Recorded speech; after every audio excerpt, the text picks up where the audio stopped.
Kinabukasan, patuloy na nakaalalay ang girls kay Bianca. Good morning, Ate Glam. Thank you.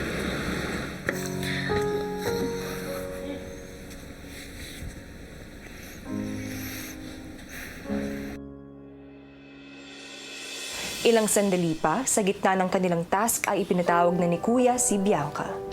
Bianca, sa ilang saglit, panandalian kang aalis ng bahay ko. To pay your last respect kay Peach, bibigyan kita ng 5 minuto with Peach alone. At pagkatapos, Bianca, bibigyan kita ng 100 seconds kasama ang iyong parents. Thank you po.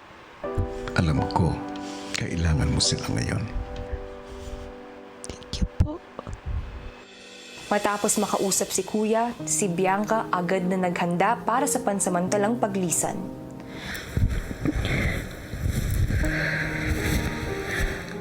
Habang naghihintay ng hudyat ng kanyang pag-alis, dinamayin muna siya ng kaduo na si Shuvi. May picture pie po. Kiss Ate Shuvi. Love you.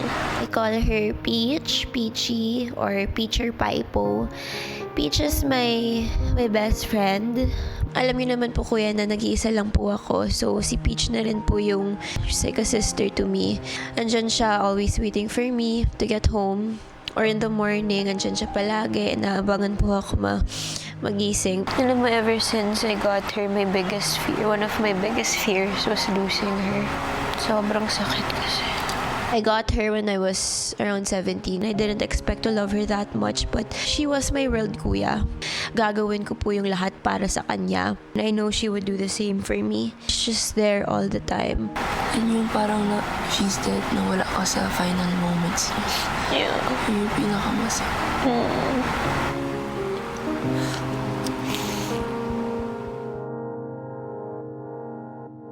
Maya-maya, kinamusta rin siya ni Dustin. How are you feeling? Nervous. Nervous. Get it.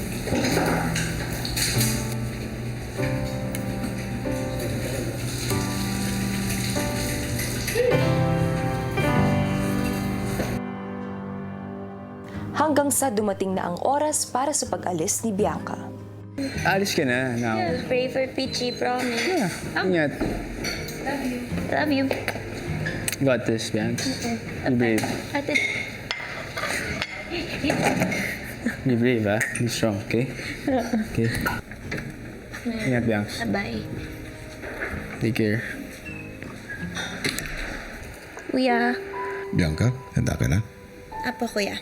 Kunin mo ang blindfold sa drawer.